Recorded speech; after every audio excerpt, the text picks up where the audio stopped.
You're listening to WKDW Radio 97.5 and KDWRadio.com, broadcasting from the Bishop West Real Estate Mobile Tower right here in absolutely gorgeous, Gorgeous. amazing Northport, Florida, and surrounding areas. Yes.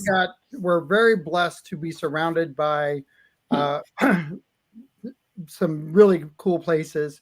Punta Gorda, if you're listening, thank you for listening in. Port Charlotte area, thank you. Englewood, we're blessed to have you on board, along with our fellow citizens in Northport, which is Welland Park, which we're very blessed to have. One part of our city, our beautiful city, and two within our listening audience, and those of you who are in the Venice area. So I was at a fundraiser this weekend, which I did a show on last week, and the sheriff for Charlotte County was there. So I will be sending him some dates, and he is actually going to be a guest on the show, and we're going to do an interview. And of course, he is also running for office, but I thought I would get it out there for the listening audience in the Port Charlotte region. But he's got a really great relationship with CARE, rape and prevention, human trafficking. They do a lot of great work for the community. And I asked him to be a show guest and a part of my show, and he 100% is in on it. So we will be having him on within probably the next 4 or 5 weeks. So keep your eye out on social media for that. It's going to be a lot of fun to have him on and have an interview with someone from the sheriff's department in the Charlotte County area. So I just thought I would clue that in and let you guys know we're ever changing here in Northport on the radio station, and we're trying to make things bigger and better every day, just like the city of Northport and Barbara Langdon and the rest of the crew, or the rest of the crew.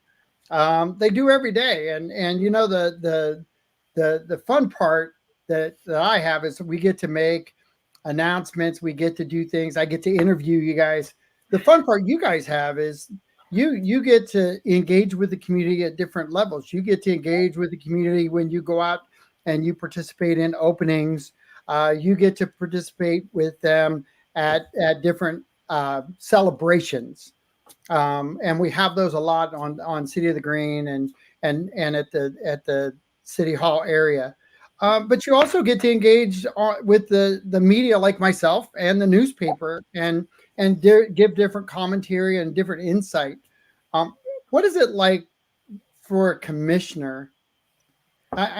In my job, you know, you were blessed to be part of my original shows, and I never saw Real Talk changing into what it is today, which has really become a vital part of information out of the city to the citizens with really like a broad brush sometimes. I love the way you have different department heads from the city. Come on. I mean, people really have an opportunity to learn what's going on from a very specific, detailed point of view. And that is true. And you know, I had envisioned some stuff like this, but we've got mutual friends along the way with Elaine Emmerich and you know, you good old Pete. So if you're listening out there, Pete, I know Elaine's going to be a guest on here real soon because we're going to talk about some other things, mosquito control, different things like that are happening in our community. But you know, the version of how this all started was pretty simple. Let's just start talking, and it's developed into Northport Forward. It's developed into you know their ideas and hey, can you come out and do this? And it's become this really tool, I think, for a lot of people to utilize to get information out. Like I told you before you got jumped on, I was doing the name corrections, but Debbie McDowell, Commissioner McDowell, was the last guest through the agreement that we all have to participate together.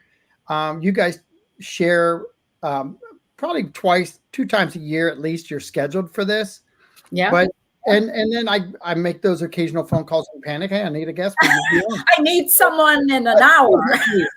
And it doesn't happen very often, but when it does, you guys always seem to step forward and fill that We need. try. And that's really the cool thing. But you've got, even with Elaine and the newspaper, you've got to be able to handle multi-level conversations, multi-level information going out. Right. What's your thoughts on how you deal with even like dealing with the paper differently than mine, because the paper, you're kind of structured, you're not an open dialogue. Right. Well, I mean, as you know, in a previous life, I was a digital marketer. And so when you're doing things in print, so the newspaper, for example, or email, you lose sort of that personal connection. You don't get the facial expression, you don't get the body language. So, from my perspective, I think it's way more difficult to communicate effectively as a city commissioner or a community leader when you're talking about print, because you don't have all of that other information. I love coming on with you because people can see my face. Sorry about that, but you can sort of get my body language and the energy behind what I'm saying. So I'm sort of a face-to-face gal. Sometimes residents of Northport want to engage with me on email or text and get in these long, complex topics.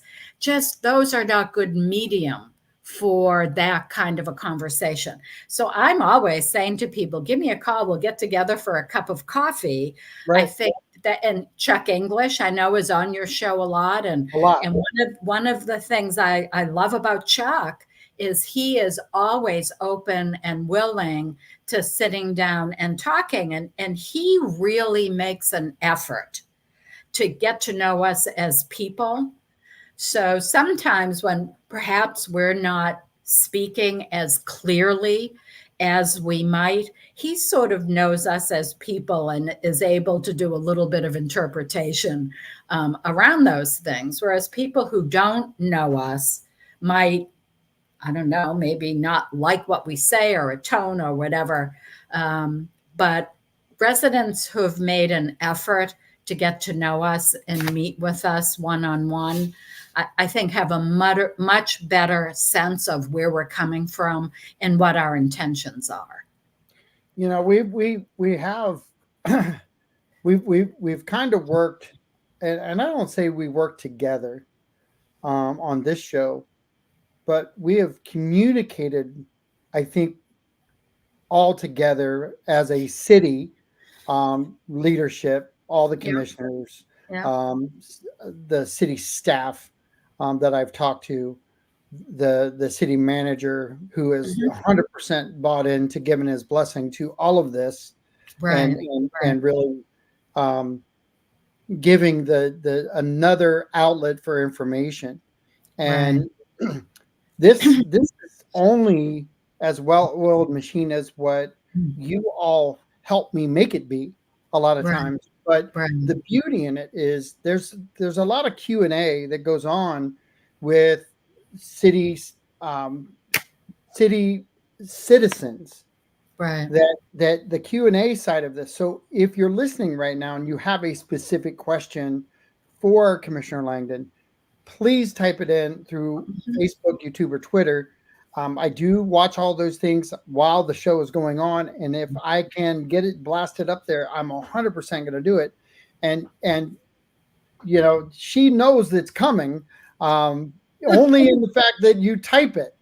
So she's not prepared, but every city commissioner, Jerome Fletcher, our city manager, and staff have been very, very awesome about answering the questions at hand. So feel free to ask a question directly during the show. And if we catch it at the end of the show and we don't get you an answer, we will get an answer responded to you. Right. Um, But on thank you for saying that, because when city manager has an opportunity to go out and do his community events, and I hope people take advantage of those, he brings with him an entourage of usually the directors of all the different departments in the city. So if he doesn't have an answer to a question, he can always call on these folks. So I only say that because if I don't have a good answer for someone's question, I'll say so. I'm not going to try to guess, and I'll research it and get back to that individual with the answer, or to you, so you can answer it at another show. well, and you know that is the beauty of a lot of this too is Yeah. the conversations that we've started with city of Northport and surrounding communities on what we're doing at the station. We're Mm-hmm. finally, and I mean this in a gracious sort of way because we've been doing it, but I think we're partnered now differently than in the past. Mm-hmm. And I mean that on a professional level, Right. because the city is, I think, further along now than we were 5 years ago, prior to Jerome. Um, Unbelievably, yes, and Yeah. there's a lot of happening, and no one is shutting down the lines of communication. So we're opening different avenues for people to communicate. The Chuck Englishes, the Robin Van Sandy, Yeah. Yeah. all the people out there that listen and follow and can't watch during the day because they're working. And I love the fact that you're working and you're doing your thing. I also Right. love the fact Right. that the feedback that I get when I'm out and about is that, hey, I watched your show after I got home because it's on Facebook or YouTube and I can watch it. Right. Well, Right. there's a lot of good to be said about that, which also reminds me, please share this video because the more you share it and the more you expose it, the more positive information that gets out. And the first like of the day is Ginger, and lovely Ginger, and Northport Forward is alive and well with Yes. the show today.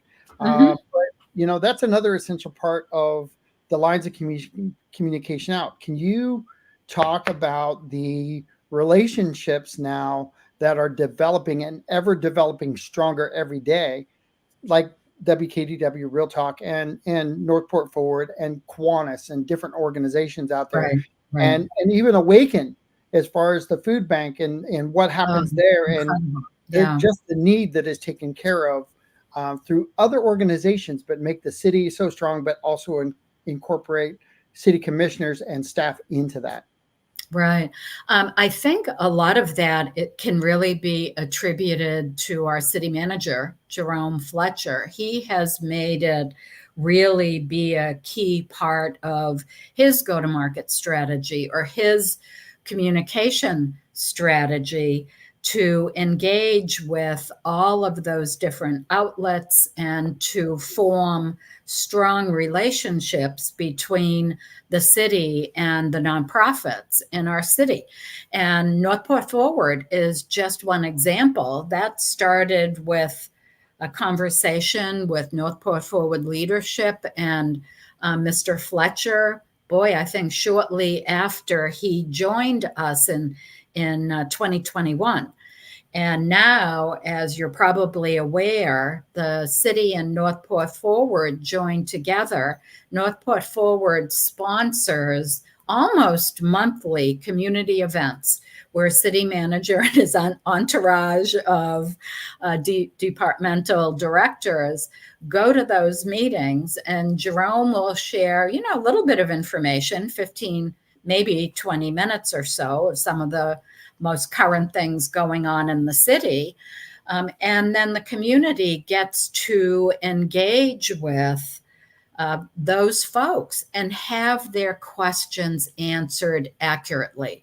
What I find particularly heartbreaking is when people will take a little piece of information and distort it and share it out. I mean, Facebook, we kind of bemoan Facebook, the love-hate relationship that we all have with Facebook, because it's a wonderful way to connect with people in the community. But it also is very efficient and very effective at disseminating information that isn't accurate. So it's always good to go straight to the horse's mouth. And when a departmental director, or if Jerome's on your show, or we're having a community event or a budget workshop, take advantage of those. I know after a day of working hard, it's really hard to go out after dinner or even before dinner to attend some of these meetings. But if you have concerns and if you have questions that you just don't feel have been properly answered, those are the places to go to get your questions answered accurately. And if you're having an issue, permitting is perhaps, one of the areas that cause residents and businesses the most agita. We have folks from that department at those events, and they will go out of their way to intervene and help solve your problems. So I cannot overestimate the value of attending one of those meetings. If you're curious about something or if you're having an issue about something, take advantage of those opportunities to connect. Getting the information through the right channels versus social media channels a lot of times is a good way for the city to be more transparent about Right. things. The information that you're getting is really from the source, because Right. a lot of these panels that are out there, the staff members that follow the rest of the entourage of the program are from every one of the facilities. So it's not as if you're going to a Parks and Rec update, Right. and that's all they're going to talk about. They're going to answer questions on a vast range of things at the end. Okay. And the Q&As are amazing a lot of times, because there is some really good topics that citizens are, and I think this a lot of times misinformed, but then they get the right information, and they may not be as settled in a lot of times as we'd like them to be, but they're more educated on how the city has to function and work. Right. Do you think, as a whole right now, do you think the city is, and I know there was an article in the paper, but do you think that as a city we're operating transparent? Well, I mean, all I can say to you is we are utilizing every outlet to disseminate accurate information and to connect with people.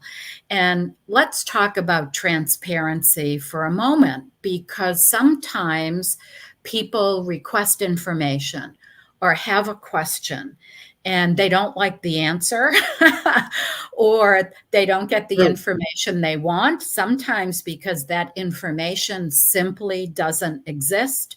That's not a lack of transparency. That's not getting the answer you're hoping to get.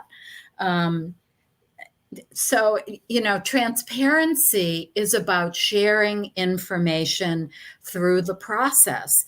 And sometimes it's really painful because we share information that's a work in progress.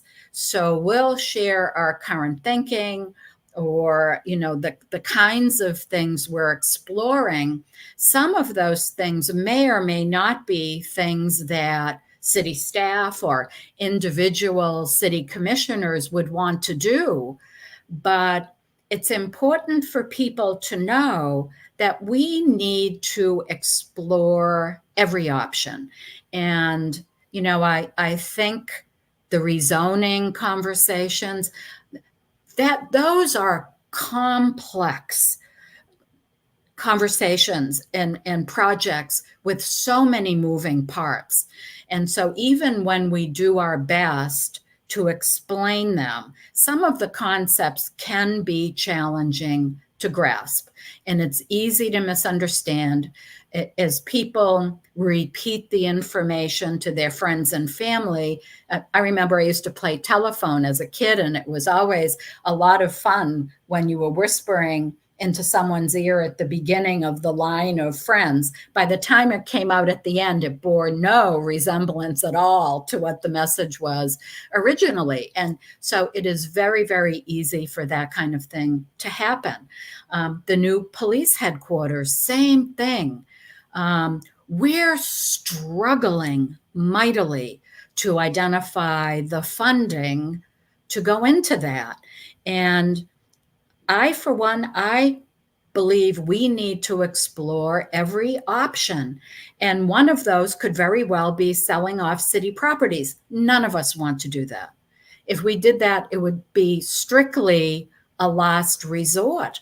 But we don't have today sufficient revenue into the city to do everything we need to do.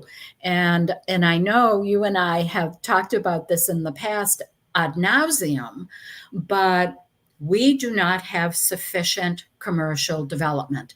And the beauty of commercial development is typically they pay more in property taxes than they consume in services. So it's a net gain for the city budget. Compare that with the typical residence, single family, quarter acre lot residence.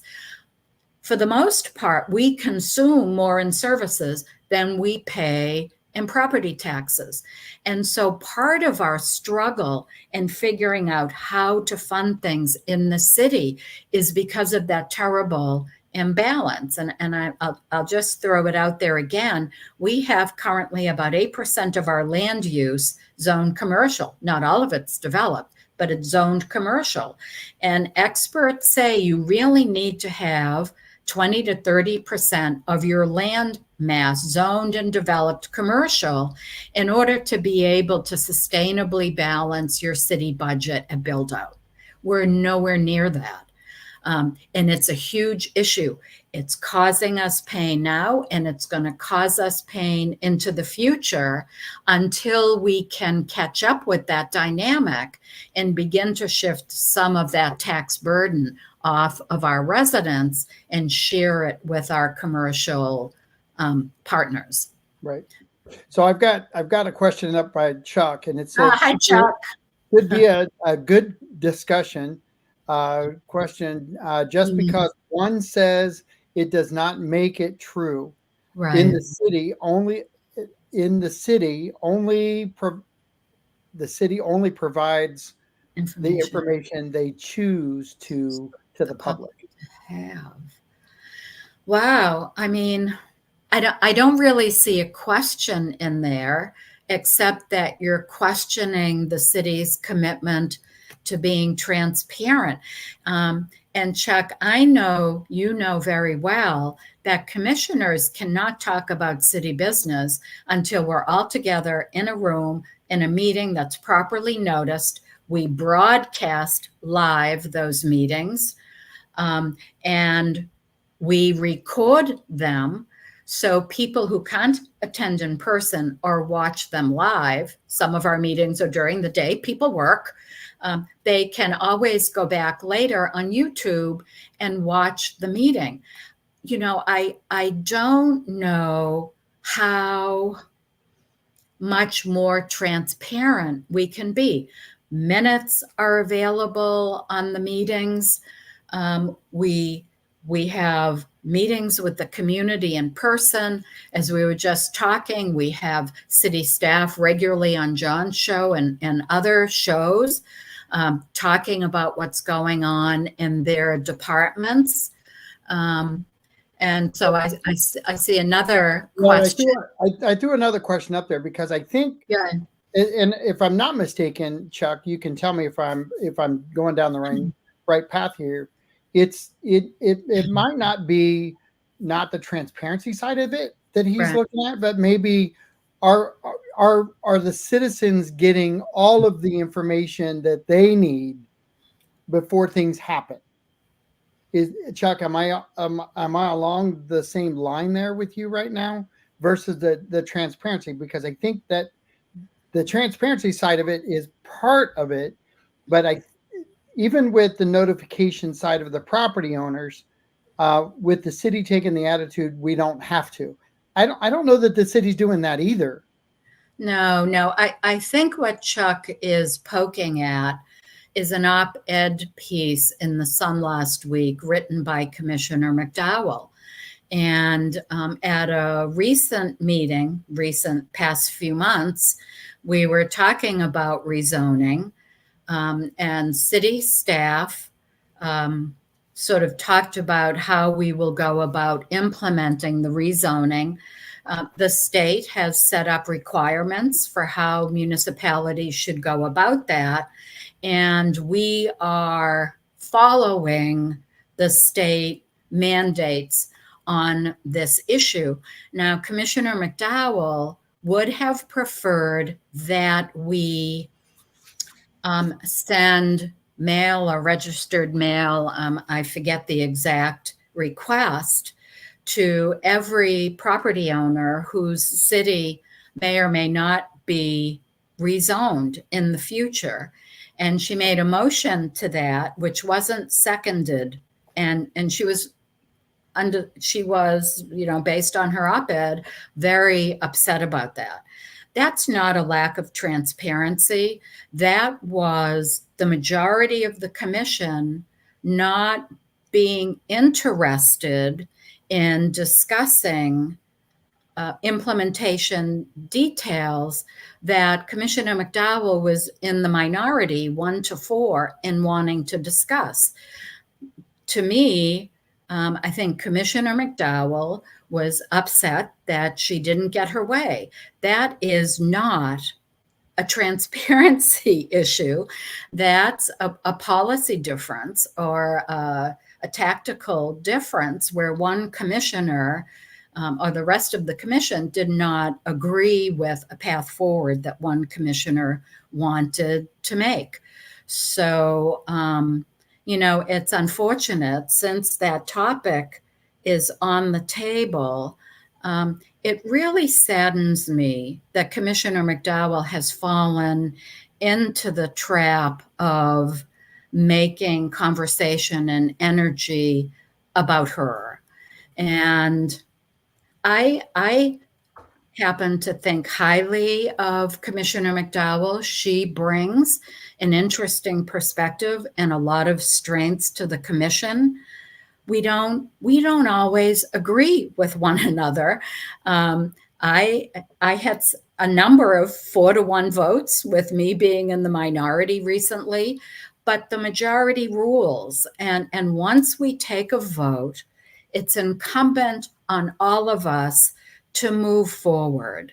And it's also been just unfortunate that Commissioner McDowell never accepted Mr. Fletcher as our city manager.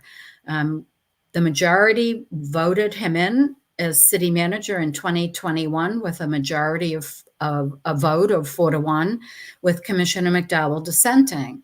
And unfortunately, since that time, she has repeatedly and unsuccessfully tried to discredit him.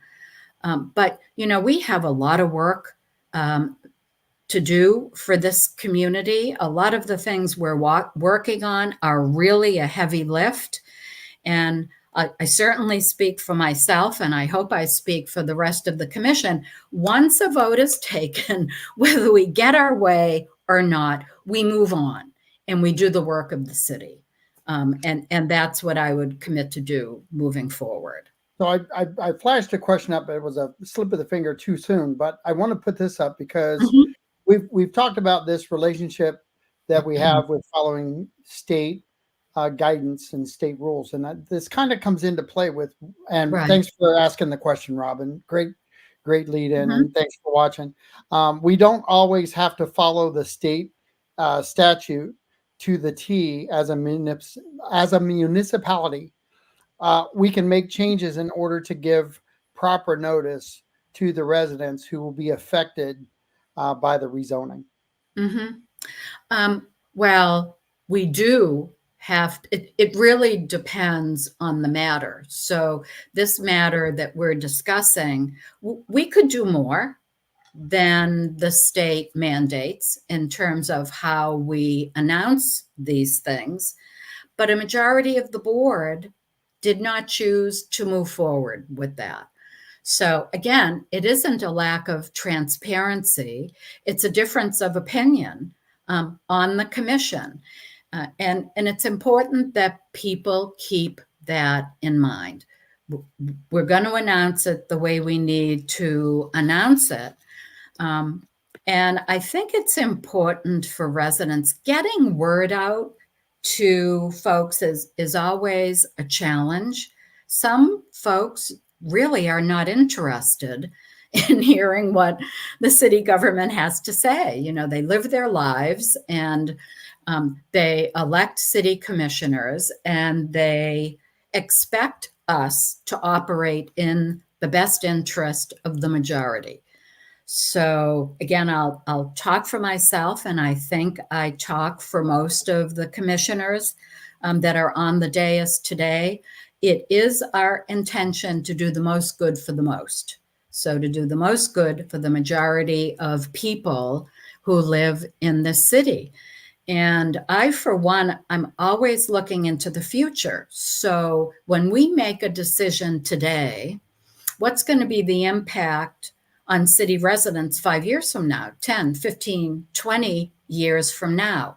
And we're doing a lot of work today that will have far-reaching consequences into the future. And we're very transparent about that.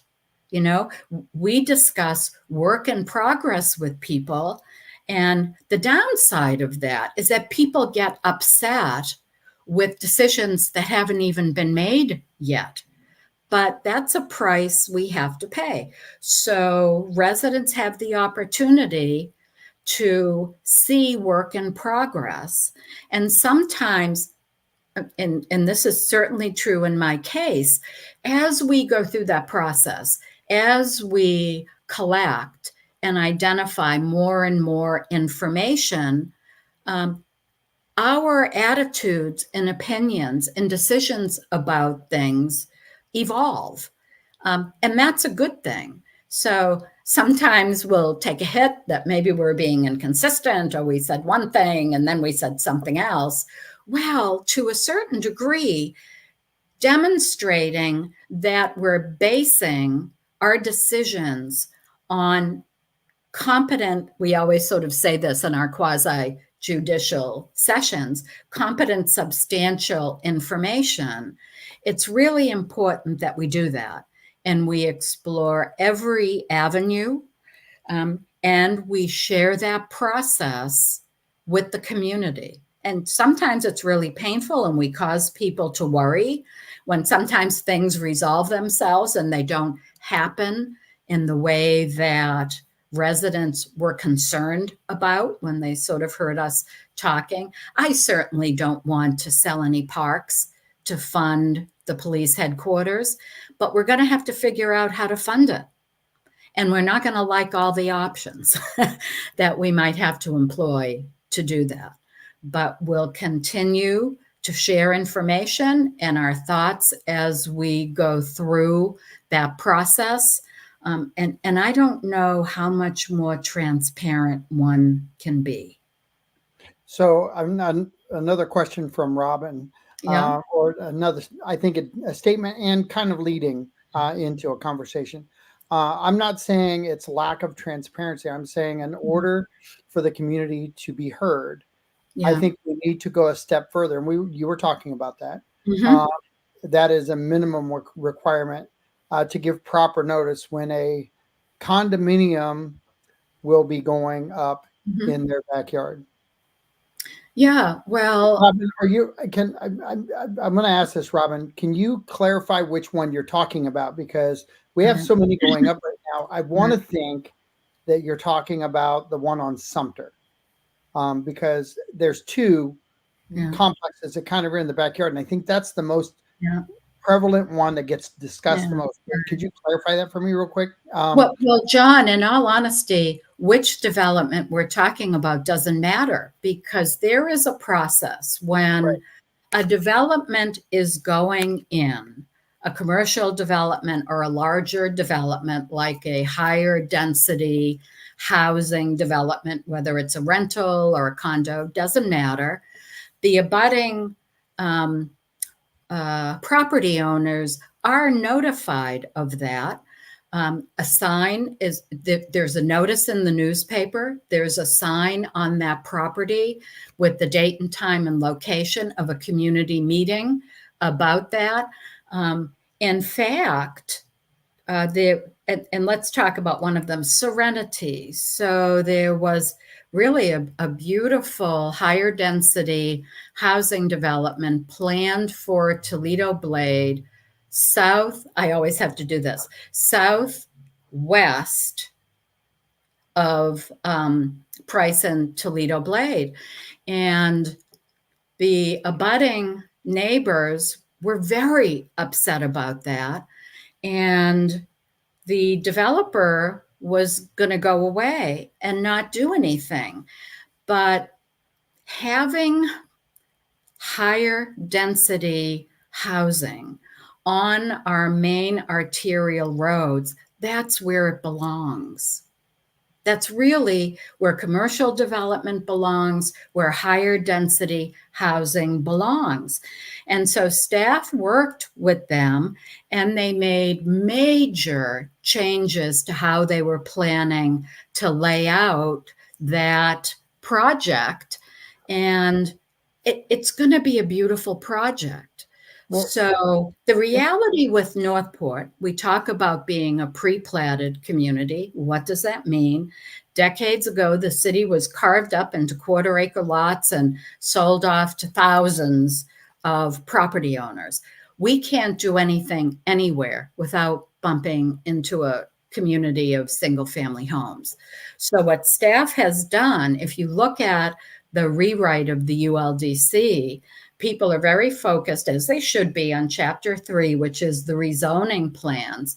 But Chapter 4 is all about the design requirements when different types of developments are going into and they abut a single family home neighborhood. And they're extensive. And people need to realize when a larger development is going in, the city has way more influence on how that project rolls out than we do the quarter-acre lots. Well, and I'm going to say this, and only because I got it straight from Elena Ray at one of the Northport Forward Q&As after an event.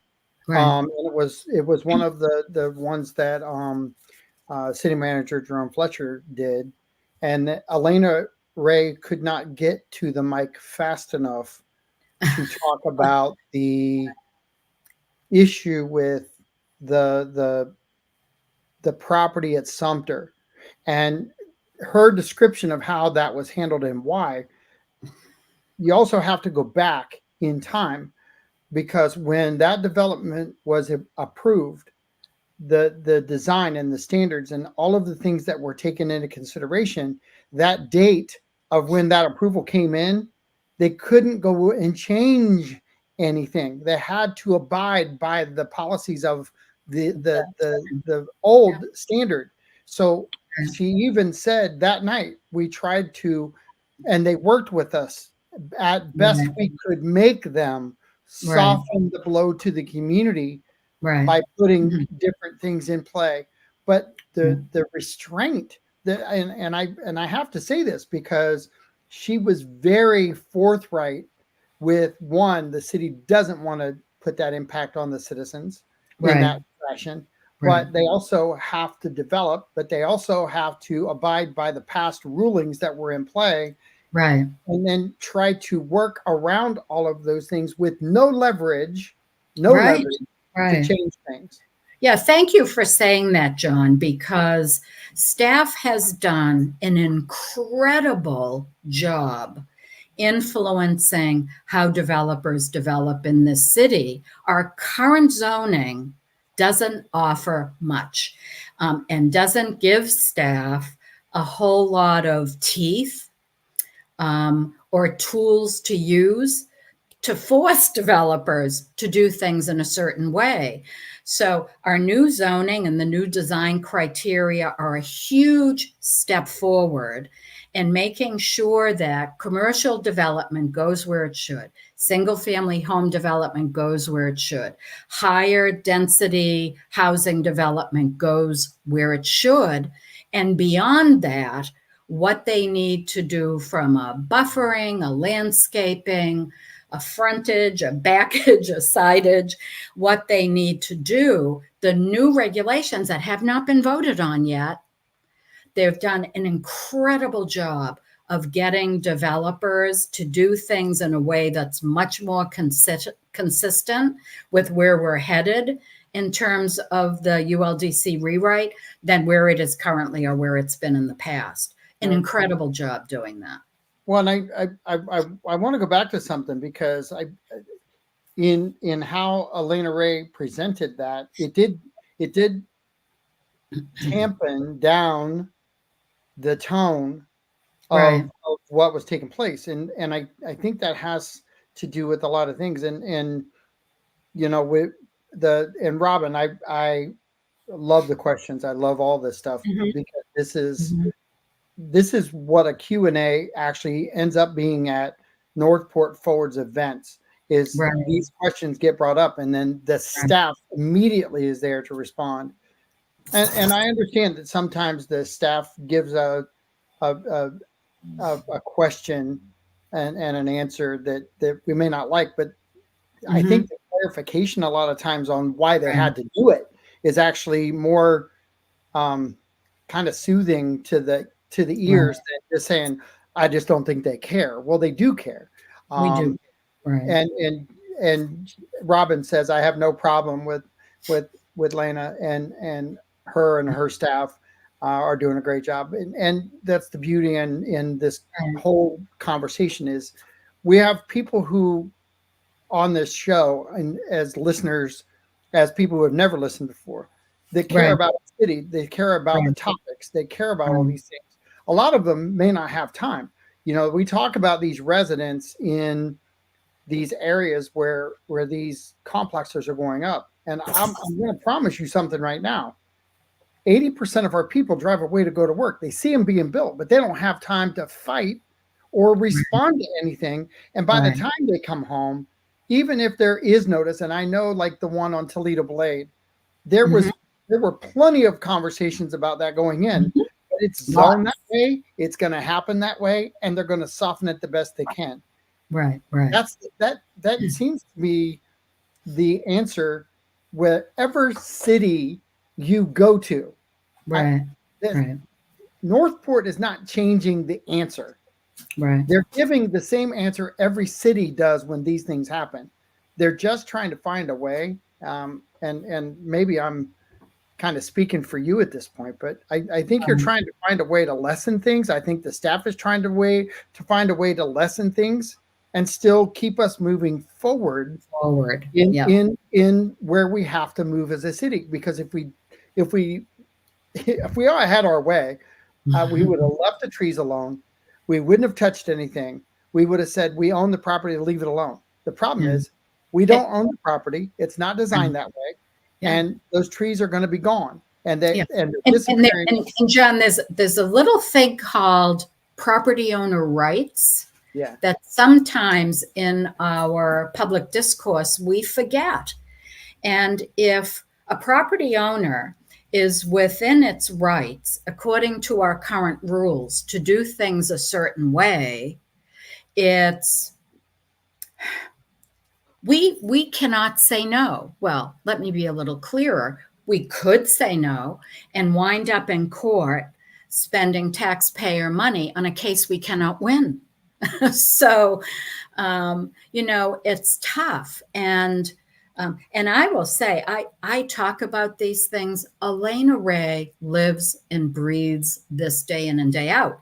And the answer she's going to give a resident is way more accurate and detailed than me. I mean, I can sort of talk at the 50,000 foot level, but staff can really get into the details with people and answer those really nitty questions that people have. How's it going to impact me? I live here. How's this going to impact me? And thank you, Robin. I appreciate that. Elena and her staff doing a great thing. And Chuck, it's not just about trees, it's about everything above, below, and in between. I get it. People owe the land. They have rights to do with that land what they want within current rules. None of us like the current rules. They're way too loose, and they don't require enough in terms of buffer And and landscaping. I'll let you respond to this too, because he says everything you Mm. say doesn't make it true. I tend to be really straightforward and factual. And if I say something in error, then please point me to a reference so that I can learn and improve. But everything I share on this show is 100% accurate to the best of my understanding. And you know I think at times, and maybe you can answer this in a different way. Do you feel at times that and maybe right now there seems to be more people leaning one direction versus the other Right. on different topics, even though you can't talk about it, we can, as citizens, we can see where we're going as a unit core. Right. Right. And not that we didn't see that in the past, because I remember having these same conversations about core groups of leadership, Right. but we were making decisions, 20 years ago or 15 years ago, but they weren't. I don't think they were as massive of decisions, and not to take anything away, but I Right. think when you start to reach 100,000 citizens, Yeah. every decision changes. Right. And we're And there now. We're not at 20,000. We can't look back and right. say the decisions they were making back then would have never happened today. Well, no, they didn't Right. live this today. Right. So they didn't even want to live this. They were trying to Right. block all this back then. Right. And that's part of the problem with the ULDC Right. is they Right. layered the ULDC to make it a piece of garbage, and Right. we're Right. trying to clean it up to make it functional. Yeah. And I'll talk about this kind of stuff all day long, John, but I also just give me a few minutes at the end because I want to share some of the really exciting developments that are planned or in the works for along Toledo Blade. The Toledo Blade corridor encompasses 2 activity centers and was always intended to be our industrial commercial corridor, as was Tamiami. Oh, thanks, Chuck. I wanted to put that up there because I didn't know where he was going, and now I got my answer. Hey, So, I make mistakes, so shoot me, I'm human. I do and my I'm going to throw best. this up by Robin, because I listen. I'm not attacking tree huggers by any stretch Right. of the imagination, No. but it's really I understand. I look at this, and I think you do too, and I think most of the commissioners do, because we've had these conversations. Right.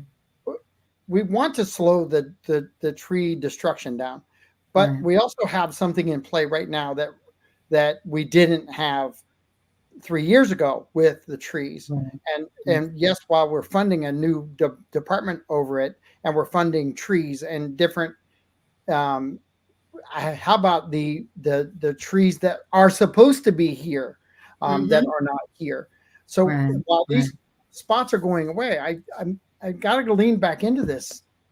How do you stop the trees from going away on your green corridors when the citizens who want the trees not to go away don't own the property?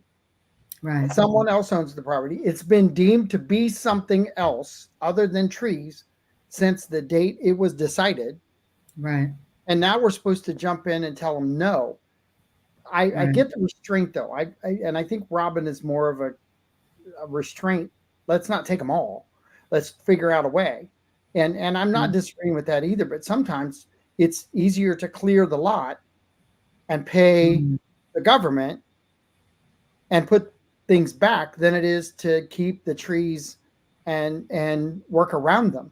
I mean, absolutely. I mentioned earlier that when we're doing a higher density residential project or a commercial project or a mixed use project, we have, well, we're sort of in a limbo space, but with our new ULDC code, which is sort of how staff is directing that development to the best of its ability, we have way more control over what we require in terms of landscaping, saving trees, stormwater, wetlands mitigation, all of that.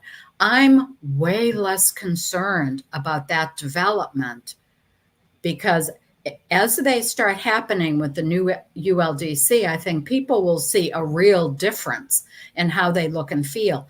My concern has always been the quarter-acre lots because we don't have water and septic in very large areas of our city. We have to elevate the land. Like it or not, we can't change the fact that we're built on a swamp. That's a fact. So we have to elevate all of that property. By the time you do that and locate the septic and locate the well, in fairness to the developers, there's not much room left. And then if that homeowner wants a pool, forget it. There's no room for trees or anything else. And there's not much we can do about that, except what we've done is we charge developers $15,000 to clear cut a lot. There's a process through which they can mitigate or reduce that fee by planting or saving trees on the quarter-acre lots. I've not seen any of that mitigation happen, or very little. And it's just a fact of life. I'm way more concerned about the quarter-acre lot neighborhoods. I see my own neighborhood. I'm out east, and I'm east of Toledo Blade. I'm east of Haberland. And people think out east is sleepy, sleepy. For the past 3 or 4 years, and I've said this multiple times, I can stand in my driveway and see 4 or 5 homes going up. They strip, they clear cut the lot. We do go for tortoise mitigation. There have been violations of some of those rules. When we catch it, people pay, but that's poor payback for losing that flora and fauna. I get it, and we're doing the best we can, but we're not going to have water and sewer available throughout the city for decades, and by then the damage will be done. I get it. So we'll do the best we can with what we have. And I agree. I mean, I moved here from New Hampshire, and one of the things that really attracted me and my husband was we came to Northport, and there were all these trees, beautiful greenery. We were more familiar with Englewood and the island of Venice and some of those more coastal communities that don't have the tree canopy. We are losing it. We're losing it in the neighborhoods, the quarter-acre lot, single-family home neighborhoods, but we're trying as best we can to direct and guide and control the rest of the development of the city, and then educating people who come here and buy property and want a pool and don't want trees, educating them on the importance of having those trees. And if they've been taken down, let's plant some. So always looking for suggestions on how we can make our tree policy better. But we're limited. People have property rights, and we can't say no with our current rules. And do you think, and maybe this is a question that William or Chuck and Robin would have at this point, but are we going to try to implement rules to stop the undercut, the underbrush, we have wildlife protections in play now, right? And I sit here and I love the debate. I love the conversation, right? But at the same time, I got to take us off the air. But hold on 1 second, I will keep this. I know, and I want to talk about all the exciting things coming to Toledo Blade. 1 second though. This is John Rawlings with WKDW Radio saying thanks and listen in and finish watching this show. So it's live on Facebook, YouTube, and Twitter. Real Talk 97.5 FM. Thanks. Have a good day, and we'll talk to you soon. So I'm going to leave it live on the air now, though, through social media. And I just had to do that before I ran over, and then my free fines go up at that point. Now, people who are watching on Facebook, for example, can they continue to watch and hear the conversation? 100%. Beautiful. We're live on about 8 different venues right now through social media, and that's how I keep this conversation alive and going. But do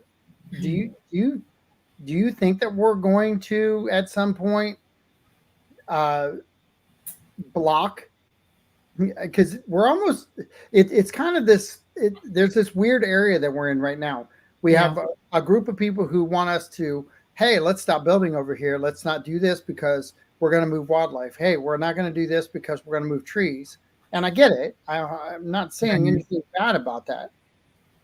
I'm just, so what city is doing the no growth thing? Where are we going to be that city that says we're standing up for no growth? And if you own the property here, we don't care. We're just going to stop you. Is that where you guys want to go with this?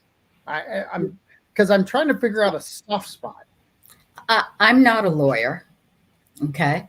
My understanding is legally we cannot. If someone owns their property, they have a right to develop it. So, yeah, Robin's saying it's not about no growth. For me, it's all about balance. And so I want to see Toledo Blade developed commercially as much as it can be developed commercially and with higher density housing, because that's where it belongs. It's exactly where it belongs, along Price, along all of the major arterial roads in the city. And if you dive into and really dig into that zoning, you'll see a lot of that change from low density housing, which equals single family home on a quarter-acre lot, is going to be changed to mixed use. There are 2 varieties of mixed use. One is a softer type of development. The other is a more intense development, but that's where that development belongs. And I get it. People who live close to those arterial roads are in a panic about that. I mean, I'll share with you when I first looked at the zoning map, I'm a few properties in from San Mateo. At some point in the future, I probably won't be alive to see it, but at some point in the future, San Mateo is going to be a 4-lane road. Certainly. And the proposal is for certain sections along San Mateo to be rezoned mixed use. When I first looked at that, I said, oh, it's going to be right near my house. I'm going to have mixed use right near my house. But I had to take a deep breath and understand the context and to have some trust that with the new rules we're putting in place, there'll be way more design criteria for that development than we currently don't have mixed use, really, except in the activity centers, in our code.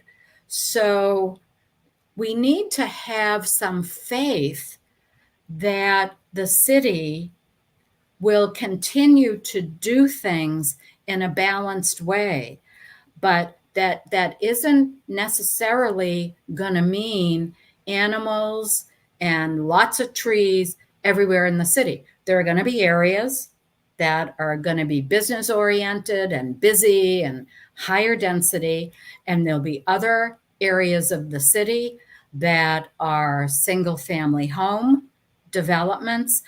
But everything we do will be done so that we can manage and guide that growth. So when it's all said and done, we have a beautiful city.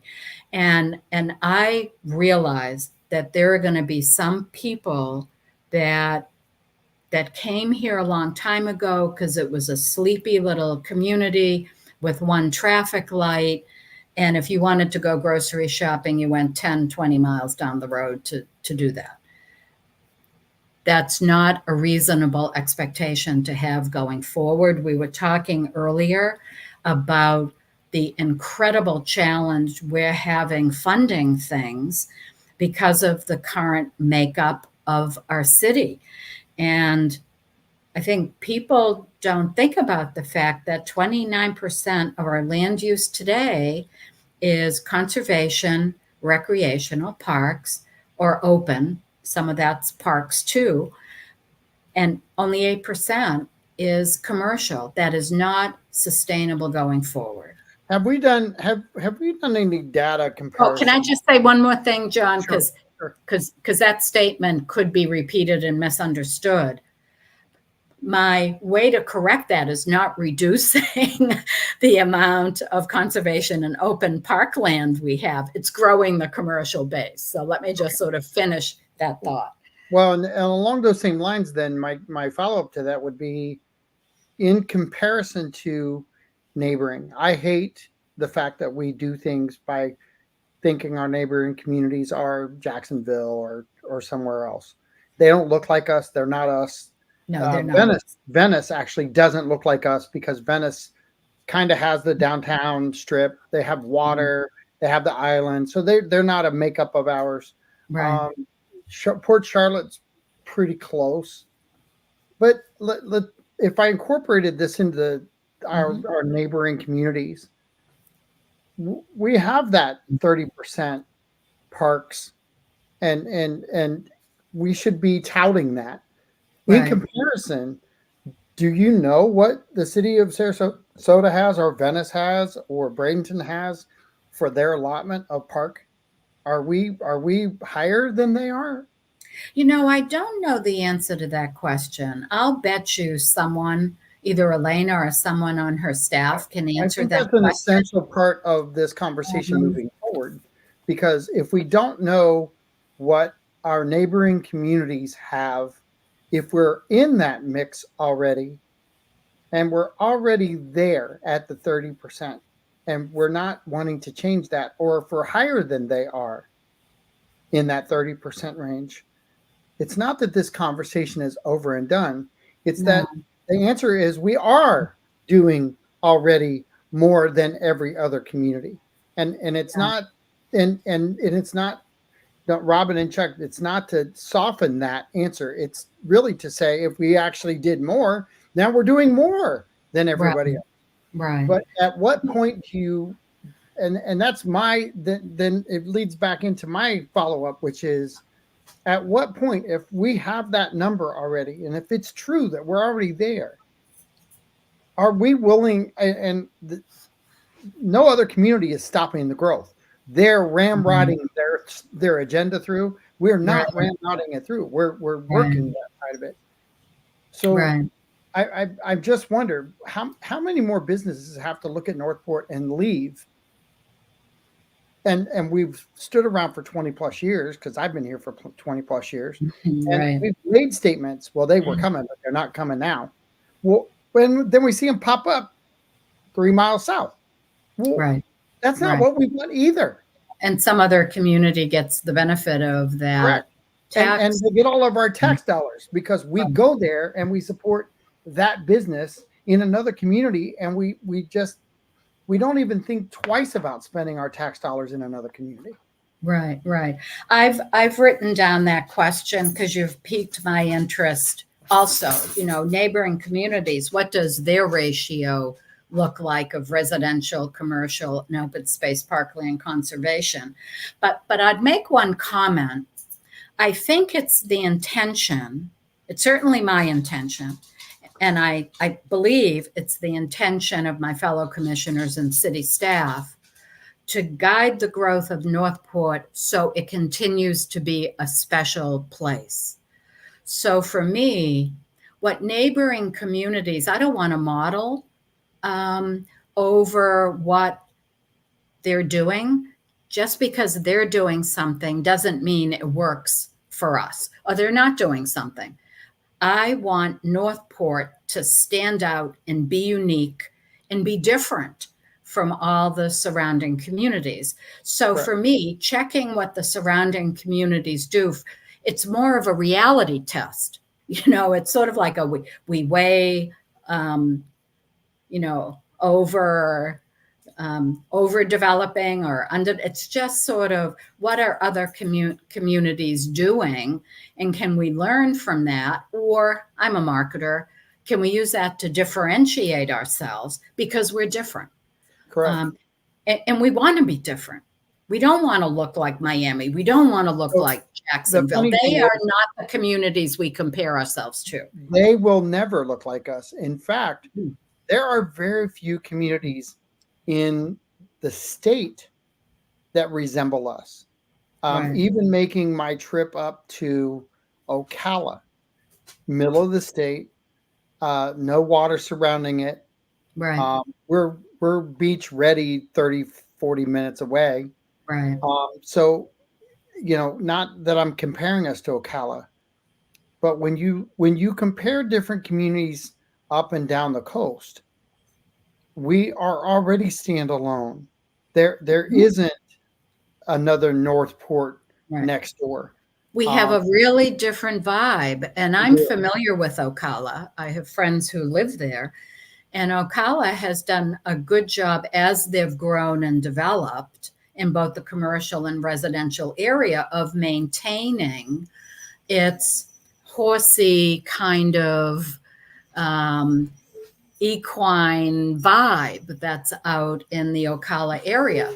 And they've managed to do that pretty well. Maybe not everybody who lives there would agree, but from an outsider's point of view, I think they've done and, um and yeah. I actually disagree with Chuck on this because I've for years now I've heard as a realtor, oh, you're like Cape Coral. We are not Not, anywhere like Cape Coral at all.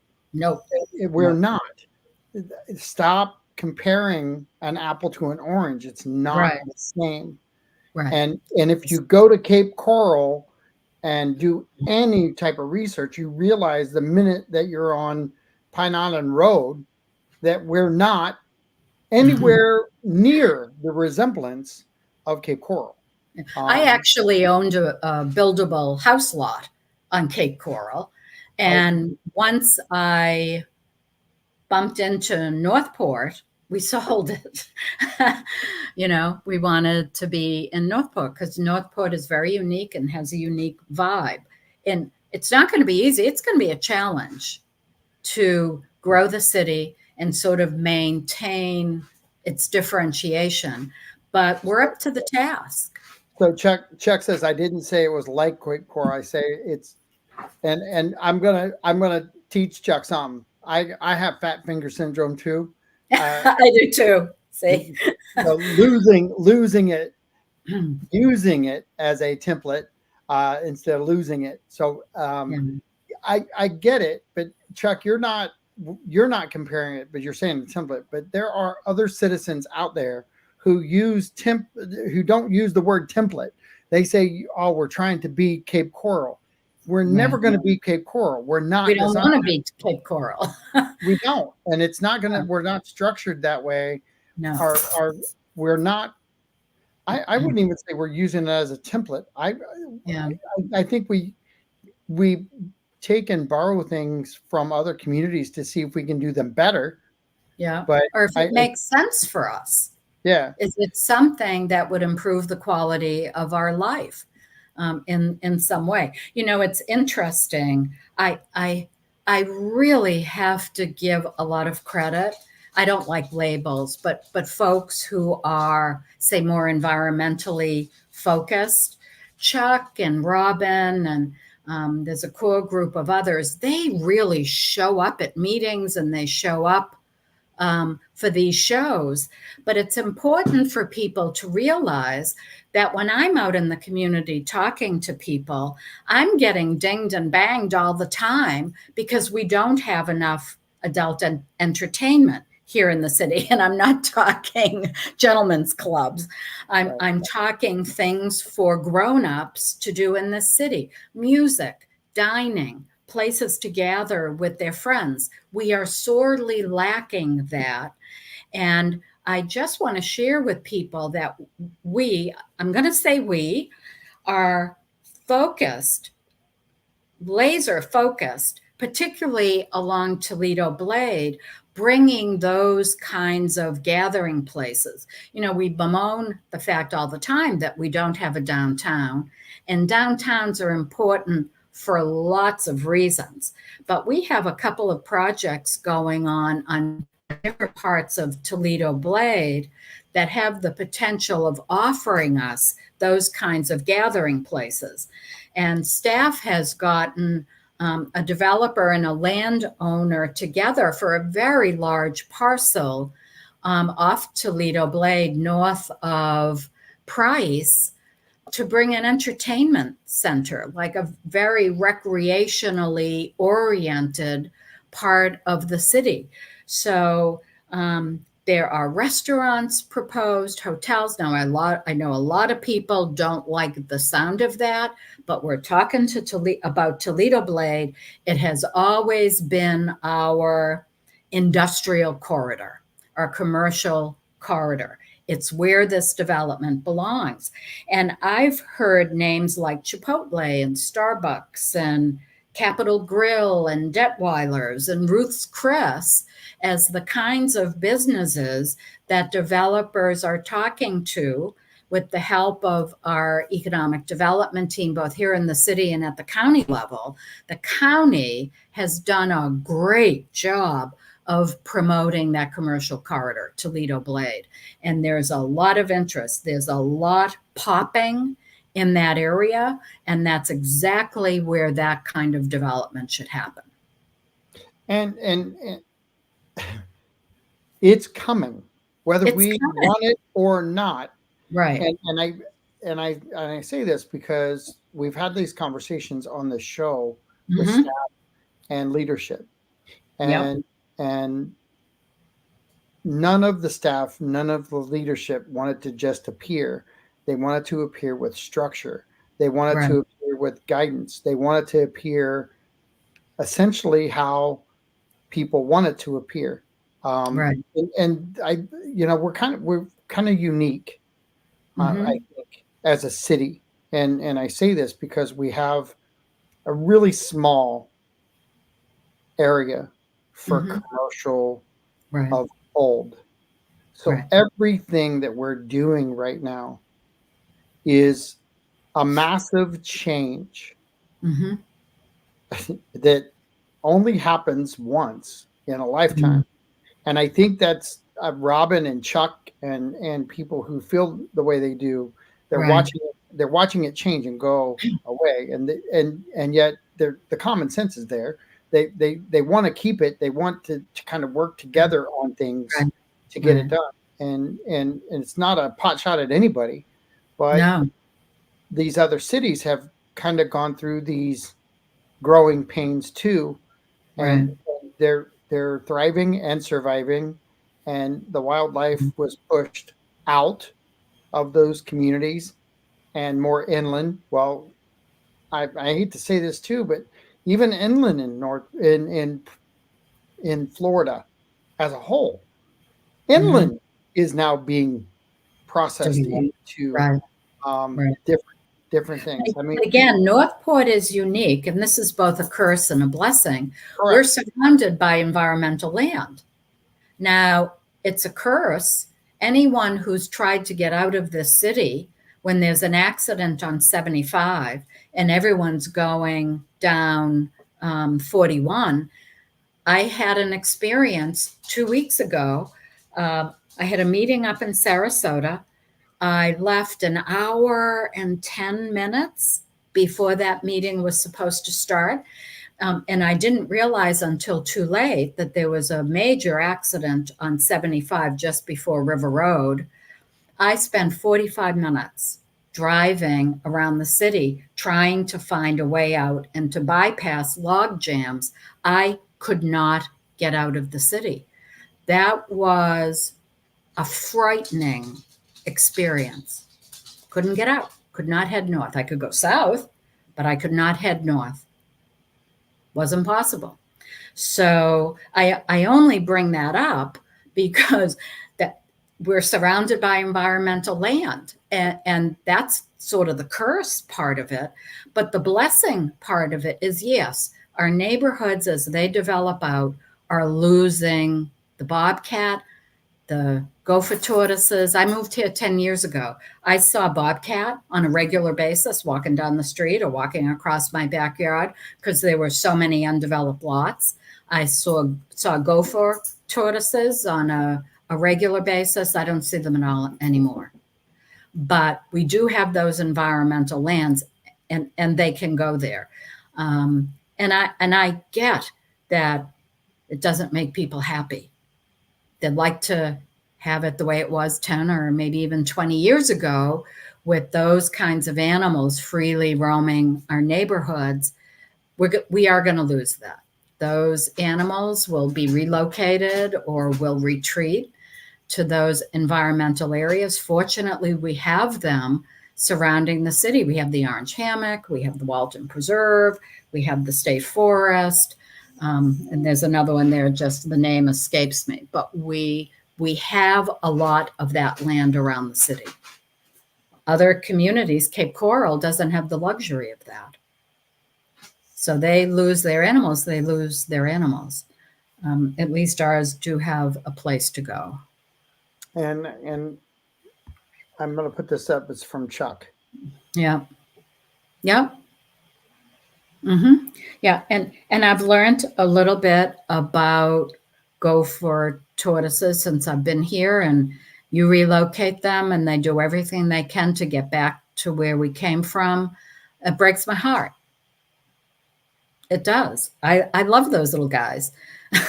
I always stop and when they're in the street and pick them up. And I got squirted once with, I'll say, salt water. I'll sort of leave it at that when I was carrying. I don't think that was a gopher tortoise. I really do think it was water from one of our canals or something. So maybe it wasn't salt, but it wasn't pure water either. So, oh, You've got any commissioner, any city that's doing changes yeah, has this battle. It's right. not a battle this is not just a Northport battle. This is a Yeah, statewide battle. right. And I think Robin and Chuck and everybody else would probably agree with that statement, that Mm-hmm. this is, while it's here and it's part of our community and it should be our conversation. Right. We're 100% not alone in fighting this same problem, because it's state. There isn't anything Right. that in you can go down to the islands and Key West, and I'm sorry, they're having the same struggle there. Siesta Key. The fight is real on Siesta Key. Yeah. Yeah, I mean, it doesn't. You can go to Ocala. So I'm sorry, they're doing things in Ocala that are not different than here. And I think that's my biggest frustration is I do drive around and I do check out the other communities and I do get involved and I do sell those other communities, and yet it's the battles are not different, and leadership in those communities are really not different. But I say that stuff because I go right back into, I don't want to see us kill wildlife. I don't want to see us have to relocate them, because I think it's garbage. When you relocate the wildlife, it's tough, and I don't think it makes it better. And I agree with Robin. So why are we making the same mistakes as others? One's interpretation of a mistake doesn't mean that everybody's making a mistake. It just means their decision. You don't agree with their decision. I think everybody's making the decision for their community overall that they have to make. And I think we're struggling right now with some decisions in this community, which is, how are we going to get our commercial growth up? Right. and let's throw restraints up. Let's Yeah. throw a whole bunch of restraints up so we can't grow the Well, commercial business. let me throw something out, John. I also talk to developers.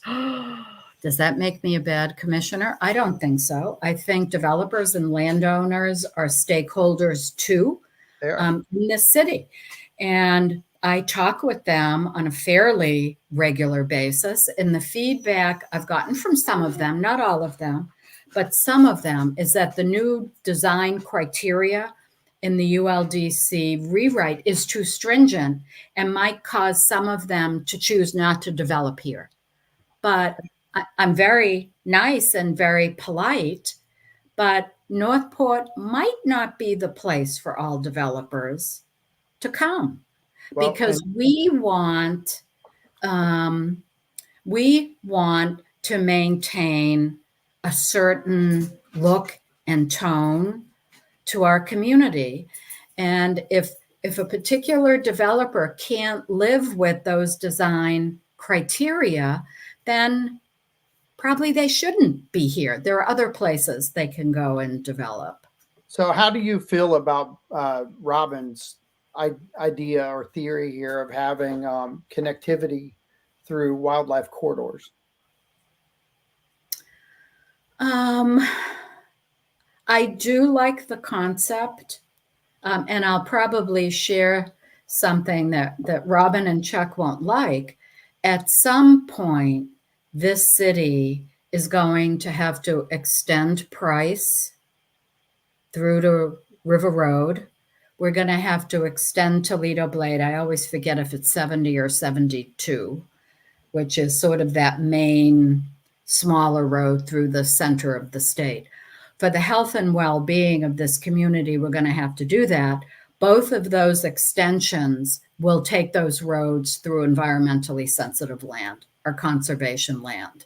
So for me, I won't have a vote because this probably won't happen for 20 years or more. But those roads are going to have to be elevated, which is very expensive to build elevated roads. But to Robin's point, we have to, in those areas, enable the free flow of wildlife. Now, I'm equally concerned with connecting our neighborhoods. I kind of thought that's where she was going, but then I saw wildlife corridors. We need human corridors in this city. And we do have a plan, a connectivity plan to bridge some of our canals and connect neighborhoods for both automobiles, pedestrians, and bikes, so that we don't always have to drive all the way down and all the way around. Our neighborhoods are isolated by the canals. So that particular project, I expect it to come back to us next year. It's kind of taken a side or a back seat because there's so much work to do with ULDC. But we will get back to that as soon as the ULDC gets passed. Well, we're an hour, almost an hour and a half into I this know. show, and believe it or not, I'm almost ready to reach for the plug and plug my laptop in to keep this going. But Yeah.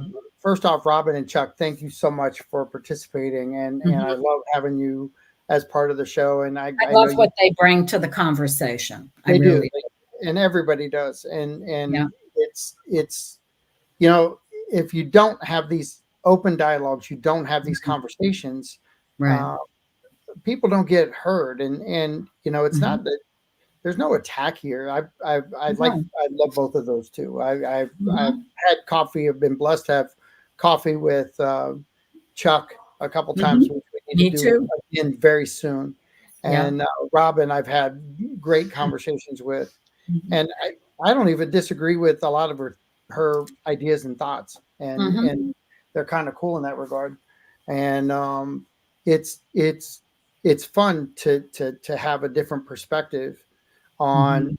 on people's outlooks and where they think the city should go. And I actually commend that thought process, Mhm. because if we don't, we almost have to make ourselves different And we are different. We have to make ourselves different from other communities, though, because if we don't make ourselves stand out in some fashion, we're going to just become connectors to other Mhm. communities.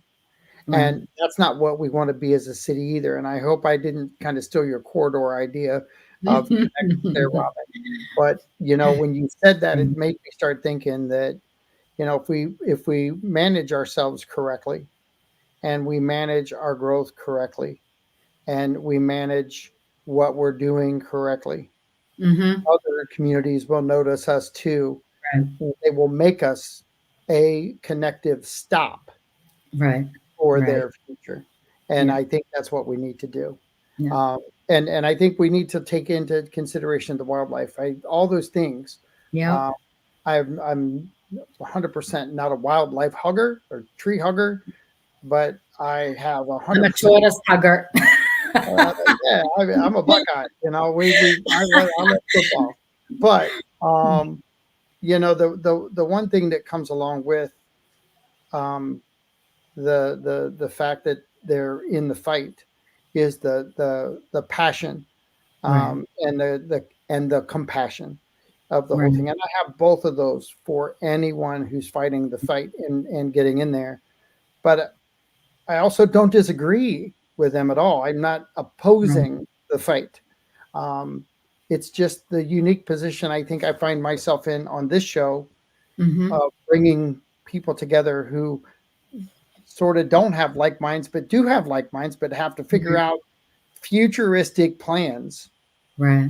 and step on some toes along the way. And I think if you want to be a commissioner in any city right now in Mhm. the state of Florida, if you want to be a senator or any of those positions of leadership, Mhm. you're going to step on many, many feet. And Yep.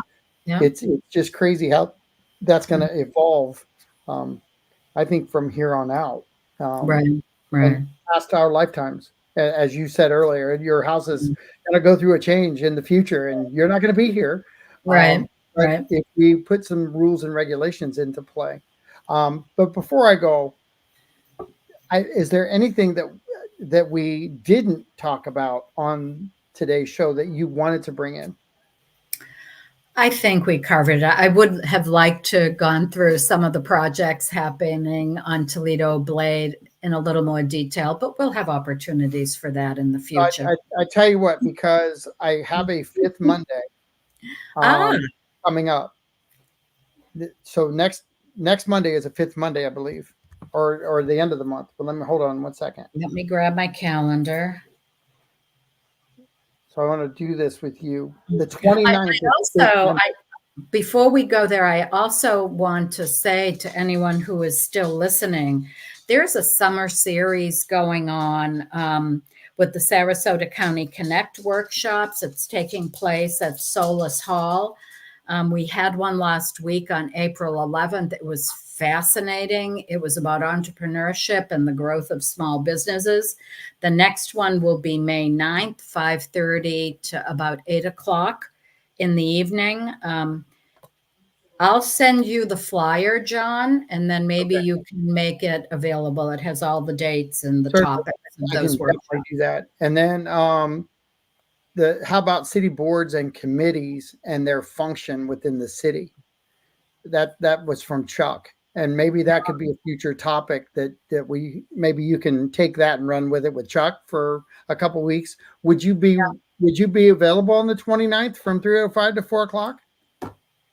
The 29th, I'm going to be out of the state. Oh, that's cool. That's I'm cool. traveling a little bit the end. Is there any other opportunity? Um, You look and let me know. I will versus doing it right now. And we'll get you. 100% want to have you back on because there is more to talk about. Just like I love the fact that I can get the participation from city staff and leadership. I hope you guys will share this information Mhm. out. It is vital. Um, it is very vital to share any commissioner's show and information out, just Right. like it is the city manager, just like it is staff that come on.